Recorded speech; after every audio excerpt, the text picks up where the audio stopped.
Hey guys, it's me, EODGamer here, and today we're back with another team composition video, and I'm going to be teaching you how to play from the moment the game starts in a free-to-play fashion where you only have free-to-play characters, and I'll tell you what is my thoughts on what to invest in the moment the game starts so that you don't waste resources, especially moving forward. So let's start off first. Once you start the game, these are generally the characters you have access to for free. Of course, Qingque and Herta will be more specific characters in terms of you need to clear the Forgotten Hall or the Simulated Universe a little bit more before you get these characters. But once you start off the game, I would definitely be building first the main character.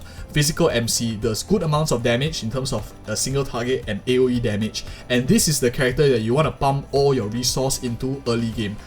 In terms of leveling him up, don't level up the skills and stuff like that, but just bring up the levels, and because levels carry over when you transition physical MC over to fire MC later on. So what you want to do, start the game, just build this character, just all in terms of the aspect, and once you start struggling with content, then you build up your second character, so you save the amount of resource. And the second character I actually recommend most people to build, you will want to go, if you are looking for long-term growth and long-term account building, Dan Heng is definitely the next character out of the free characters that you have.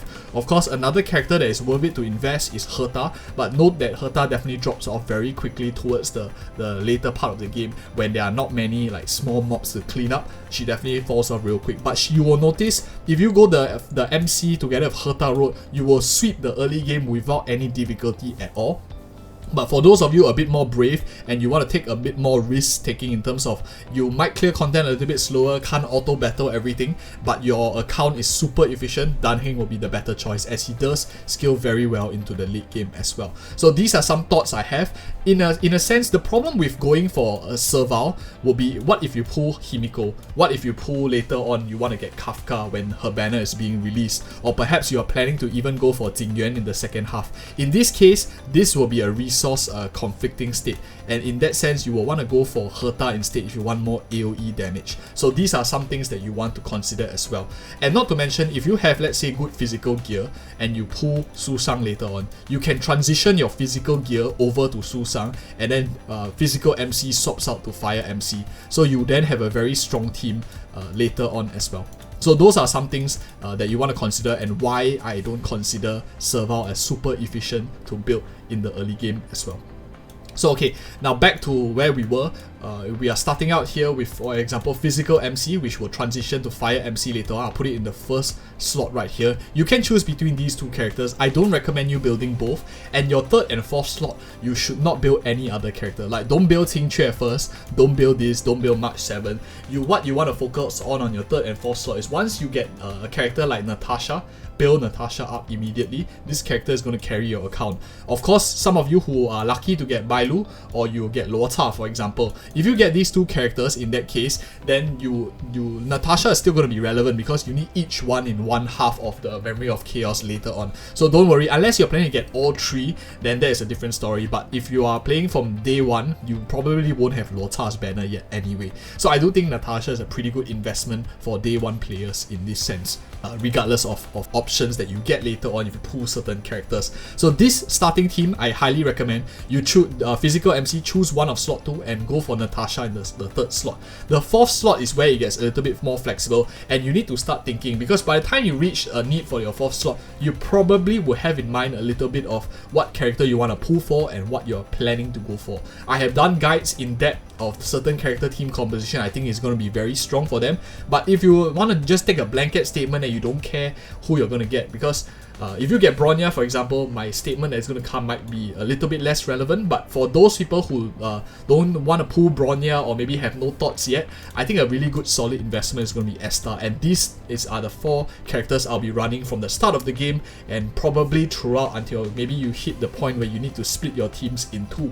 So if you have very strong single target damage, which will transition over, or hybrid rather, physical, single and AoE damage, you have a very strong shielder later on. You have good either single target damage for Dan Heng or AoE damage from Herta, sustain and team buffing. But this team is very, very weak because it doesn't have both single and AoE specialists in this sense, but it's super highly versatile. Because if, for example, you reach, once you get maybe through mid-game, you'll be left with characters like this, and this is super versatile, she's super versatile, he is super versatile, super versatile, super versatile, can be basically played into almost any team, especially if you don't want to pull like another specific hunt character. Alright, so the second part of this video is of course the memory of chaos when your teams are split into two. Now so far we have these 4 characters that we have recommended previously in the first segment, and my advice to you once you have this team is to break them up into 2-2. So you see the white boxes here, we're actually going to go ahead and bring Natasha down together with Esther down into this second portion right here. What this means is because Natasha is more of like a defensive unit and Esther is an offensive support, this combo actually works much better than, for example, if Esther is up here and DPS is down here. I've tried it and tested it, and I actually do prefer Esther to be in the bottom segment together with Natasha. They work really well together. And depending on, of course, which DPS you chose to build, you will be lacking on the other DPS option. For example, if you're going with Dunheng, you are going to be missing an AoE DPS, and if you are going with Herta, you will of course be missing a hunt or single target DPS. I'll talk a bit about the combination of both. And for the second team, it's actually very straightforward. With these 2 units here, you can actually run most single target or AoE DPS in these next 2 slots right here. Like, really is pretty flexible to choose from. For example, Hook here, you can run a Hook in terms of fire because she works very well with Esther, and then you can have another AoE DPS. If you build Dunheng, you can bring Herta into this section here. We will swap them out around later on. So this is an example of a team that you could run with a bit more some single target damage, burst damage, and a bit of AoE damage together for Herta. And in the first team, if let's say you're running Dunheng here, you want a good AoE attacker and a free team. In terms of the free characters that we have, you can easily run Serval or Tingche in the first slot, and because you know that Tingche takes up quite a lot of skill points, Tingche doesn't actually like to be together with Esther because she drinks quite a lot of skill gauges as well. So I'll go something like this in this slot, and of course the last slot you can is pretty flexible as well. You could run, for example, Pella, who scales into the late game, or you could even run March 7, who combos very well with the main MC, the Fire main MC, as you draw the aggro towards Fire main MC and then you counter with March 7 also. Some combos can be done in terms of a totally free-to-play comp as well.